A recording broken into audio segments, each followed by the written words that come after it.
এই ভিডিওর মাধ্যমে তুমি জানতে পারবে কিভাবে একটি প্রফেশনাল চ্যানেল ব্যানার বানাতে হয়। চ্যানেল ব্যানার বানানোর জন্য তোমার কিছু পিএনজি লাগবে এবং পিক্সেল ল্যাব অ্যাপ্লিকেশনটি লাগবে। আমি যে পিএনজিগুলি ইউজ করব সেগুলি তুমি কোথায় পাবে সেটি আমি ভিডিওর লাস্টে বলবো।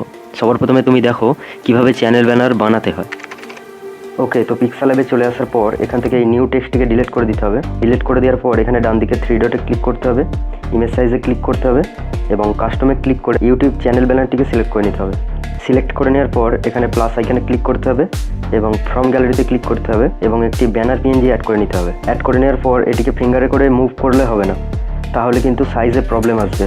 এর জন্য আমরা এখানে ক্লিক করব এবং রিলেটিভ সাইজে ক্লিক করে 100 করে দেবো এবং রাইটে ক্লিক করে দেবো এবং লেয়ারে গিয়ে এটিকে লক করে দেবো। লক করে দেওয়ার পর এটির কালারটিকে চেঞ্জ করে নিতে হবে, মানে কালারে ক্লিক করতে হবে এবং এনেবেল করে দিতে হবে। তো ব্যাকগ্রাউন্ডের কালারটিকেও চেঞ্জ করে নিতে হবে, এর জন্য এখানে ক্লিক করতে হবে, কালারে ক্লিক করে আমি ব্ল্যাক কালারটি সিলেক্ট করে নেবো। এখানে একটা ব্যাপার লক্ষ্য করো, এই যে দুটো দাঁড়ি আছে তোমাকে যা কিছু করার এই দুটো দাঁড়ির ভেতরেই করতে হবে। ওকে, তো সবার প্রথমে আমি একটা শেপ অ্যাড করব। শেপটিকে একটু বড় করে নিতে হবে এবং একটু রোটেট করে নিতে হবে।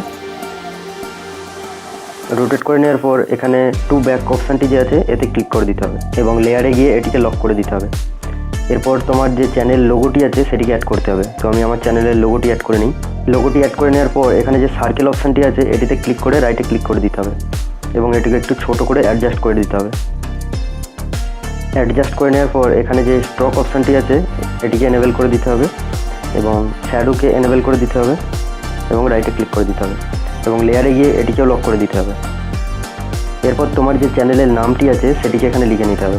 তো আমি আমার চ্যানেলের নামটা লিখে নিই। চ্যানেলের নামটি লিখে নেওয়ার পর এটির ফন্টটিকে চেঞ্জ করে নিতে হবে, এর জন্য ফন্টে ক্লিক করব এবং মাই ফন্টে ক্লিক করে আমি একটি ফন্ট সিলেক্ট করে নেব। ফন্টটি চেঞ্জ করে নেওয়ার পর এই সাইজটিকে একটু অ্যাডজাস্ট করে নিতে হবে। তো আমি অ্যাডজাস্ট করে নিই। অ্যাডজাস্ট করে নেওয়ার পর লেয়ারে গিয়ে এটিকেও লক করে দিতে হবে এবং প্লাস আইকনে ক্লিক করতে হবে, ফ্রম গ্যালারিতে ক্লিক করতে হবে এবং একটি সোশ্যাল মিডিয়া পিএনজি অ্যাড করে নিতে হবে। অ্যাড করে নেওয়ার পর এর সাইজটিকে একটু অ্যাডজাস্ট করে নিতে হবে। অ্যাডজাস্ট করে নেওয়ার পর লেয়ারে গিয়ে এটিকেও লক করে দিতে হবে এবং আবারও প্লাস আইকনে ক্লিক করতে হবে, ফ্রম গ্যালারিতে ক্লিক করতে হবে এবং একটি ডট পিএনজি অ্যাড করে নিতে হবে। অ্যাড করে নেওয়ার পর এর সাইজটিকে একটু অ্যাডজাস্ট করে নিতে হবে।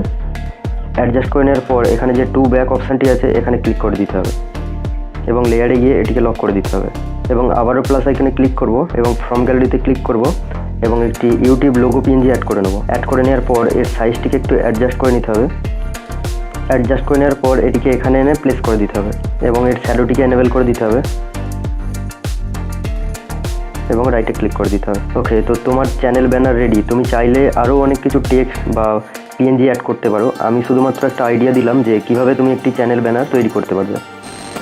আমি যে পিএনজিগুলো ইউজ করেছি সেগুলি তুমি আমার টেলিগ্রাম চ্যানেলে পেয়ে যাবে। আমার টেলিগ্রাম চ্যানেলে জয়েন করার জন্য তোমাকে আমার চ্যানেলের প্রোফাইলে যেতে হবে এবং সেখানে আমার টেলিগ্রাম চ্যানেলের লিঙ্কটিকে দেখতে পাবে এবং সেখান থেকে তুমি আমার টেলিগ্রাম চ্যানেলে জয়েন করে নিতে পারবে।